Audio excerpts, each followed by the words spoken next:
औज़ुबिल्लाहि मिनश्शैतानिर्रजीम बिस्मिल्लाहिर्रहमानिर्रहीम। Welcome back to PPSC and APSC math centre. आज इस वीडियो में हम most important topic of complex analysis को डिस्कस करेंगे। लेकिन इस टॉपिक या इस वीडियो को देखने से पहले आप जो मैं ऑलरेडी एक वीडियो अपलोड कर चुकी हूँ differentiability and analyticity and difference between them, उनको आप उस वीडियो को लाजमी देख के आए तो आप इस वीडियो को अच्छे से अंडरस्टैंड कर सकेंगे। मतलब कि अगर आप उसको देख के आएंगे फिर इसको देखेंगे तो आपको अच्छी समझ आएगी। और वैसे भी इन दो टॉपिक ये मोस्ट इंपॉर्टेंट टॉपिक है कम्प्लेक्स एनालिसिस के। अगर इन दो टॉपिक्स को आप स्टडी नहीं करते, एनालिसिस नहीं करते, अच्छे से अंडरस्टैंड नहीं करते, तो इसका मतलब आपने कम्प्लेक्स एनालिसिस पढ़ी ही नहीं है। कम्प्लेक्स एनालिसिस इन दो डिफरेंशिएबिलिटी एनालिटिसिटी है। एनालिटिसिटी को ले लें और ये लॉरेंस सीरीज, जिससे next singularities, poles and type of singularities, isolated, non isolated singularities, इन सबको हम डिस्कस करेंगे वन बाय वन। लेकिन इससे पहले आपको लॉरेंस सीरीज का अच्छे से पता होना चाहिए। यही हमारा मकसद है इस वीडियो में। अच्छे से इंशाल्लाह इसको डिस्कस करेंगे। टाइप्स ऑफ सिंगुलैरिटी भी डिस्कस करेंगे। चले हम स्टार्ट करते हैं। इस वीडियो में हम स्टार्ट करते हैं लॉरेंस सीरीज से, फिर नेक्स्ट हम सिंगुलैरिटी या टाइप्स ऑफ सिंगुलैरिटी को डिस्कस करेंगे।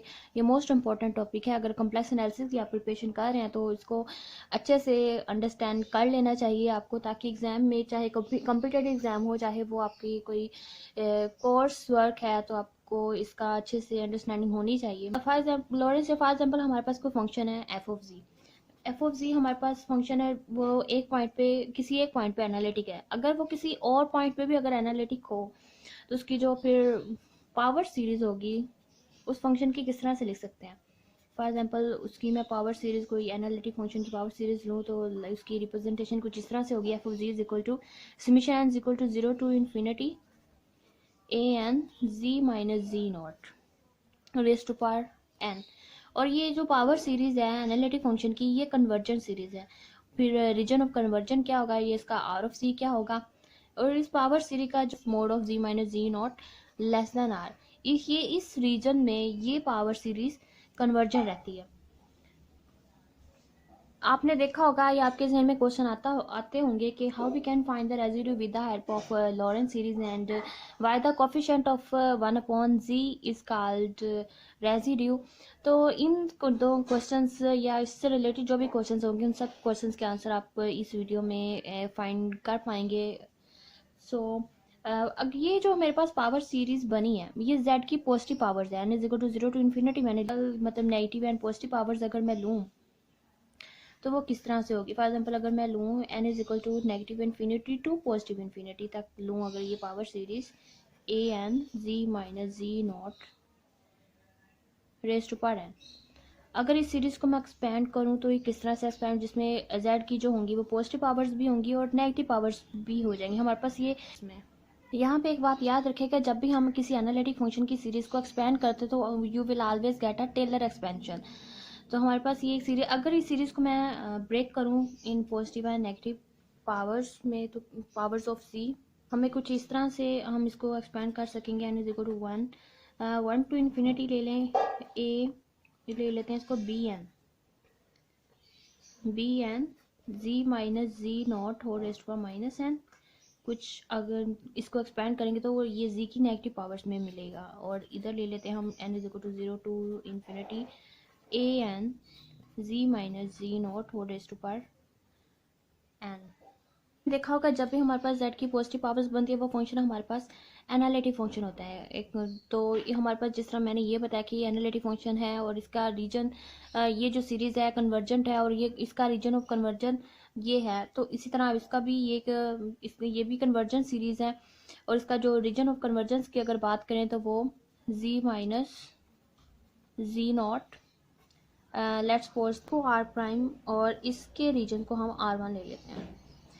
ये रीजन हमारे पास R1 है। और अगर इसको हम देखें तो इसमें z minus z naught whole raised पर माइनस एन है, तो इसका जो रीजन ऑफ कन्वर्जेंट होगा उसको हम ले लेते हैं 1 ओवर जी माइनस जी 1 ओवर R1। और 1 ओवर R1 को हम सपोज कर लेते हैं R2, ये हमने सपोज किया। तो हम यहाँ से कह सकते हैं कि mod of z minus z greater than R2। अगर इन दोनों रीजन को हम कंबाइन करें तो ये कुछ इस तरह, if R2 is less than R1 then R2 less than mod of z minus z naught less than R1। इन दोनों को रीजन्स को कंबाइन करके हम ये रीजन भी लिख सकते हैं फॉर दिस फंक्शन।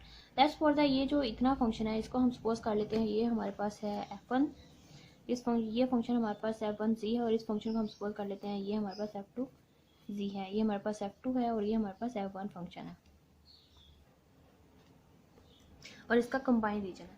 अगर हम इसको देखें तो ये हमारे पास एक एनुलस बनता है, इस तरह से अगर बनेगा कि R2 लेस देन है mod of z minus z naught. यहाँ देखें तो mod of z minus z naught greater than R2 है, ये जो रीजन होगा आउटसाइड ऑफ द सर्कल ये लाई करेगा, और यहाँ जो रीजन होगा mod of z minus z naught less than R1, यहाँ जो रीजन है वो इनसाइड ऑफ द सर्कल बनेगा। मतलब कि R2 जो होगा, अगर ये दो सर्कल्स मैंने लिए हैं और यहाँ जो रीजन है वो आउटसाइड द सर्कल मीन्स ये रीजन होगा, यहाँ ये region outside of the circle ये R2 के लिए होगा, और mod of z minus z naught less than R1 मतलब इनसाइड ऑफ द सर्कल, तो वो रीजन फॉर एग्जांपल ये R1 है तो वो रीजन ये सारा रीजन बनेगा, और ये टोटल ये जो रीजन है ये वाला इनसाइड इस रीजन में ये फंक्शन हमारा f ऑफ z एनालिटिक होगा ओनली। अगर मैं इसको थोड़ा सा ज़्यादा करूँ कि फॉर एग्जांपल ये रीजन है मेरा R2 and this is the region, this is the R1, inside of the circle function is analytic and this function f of z is analytic in this region।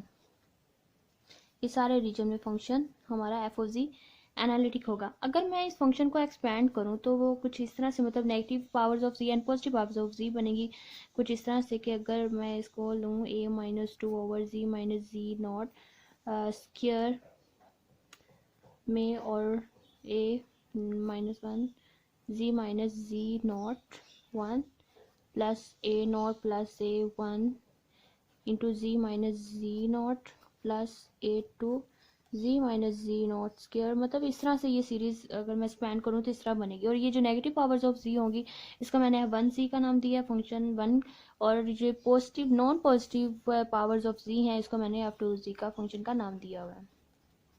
और ये जो f2z है positive powers of z वाला function होता है, ये हमेशा एक एनालिटिक फंक्शन होता है, और ये positive powers of z f2z is analytic part. इस सारे फंक्शन को ये एनालिटिक है, इस सारे फिर हम पार्ट को कहते हैं positive powers, non positive powers of z को हम फिर कहते हैं ये हमारा एक एनालिटिक पार्ट होता है, और ये नेगेटिव पावर्स ऑफ z इसको हम कहते हैं ये प्रिंसिपल पार्ट। और सिंगुलैरिटी और पोल्स हमें प्रिंसिपल पार्ट से ही मिलते हैं, क्योंकि एनालिटिक फंक्शन होता है यहाँ तो सिंगुलैरिटी की बात ही नहीं कर सकते।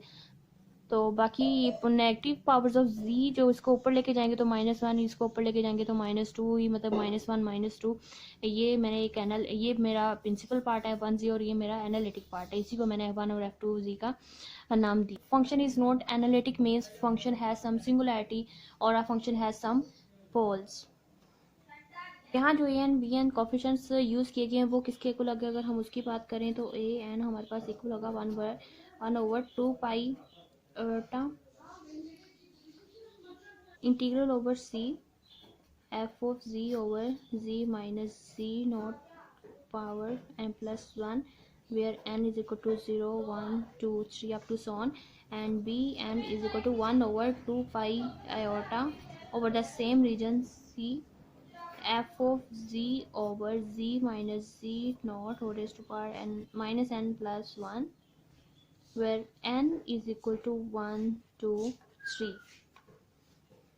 bn is equal to हमारे पास है 1 over 2 pi iota over the same region c f of z over z minus z naught raised to power minus n plus 1 dz where n is equal to 1 2 3 up to so on। And अगर यहाँ मैं n is equal to अगर 1 लूँ यहाँ पे तो for n is equal to 1 क्या बनेगा, यहाँ b1 z minus z naught हो रेस्ट पर माइनस वन, जिसको मैं लिख सकती हूँ तभी पॉसिबल है जब z naught is equal to 0 हो जाए, तब हम कहते हैं coefficient of 1/z is called the residue. और ये हमारे पास वैल्यू होती है लो तो -1 + 1 0 and something raise to power 0 is equal to 1, then integral c f of z d z is equal आ जाएगा b1 2 पाई आयोटा के इक्वल आ जाएगा। फिर हम इस तरह से इसको लिख सकते हैं integral c f of z d z is equal to 2 pi iota b1 where b1 is the residue. And this is the value of the integral over the region C. We can directly find the residue from the Lorentz series by if the function is not analytic.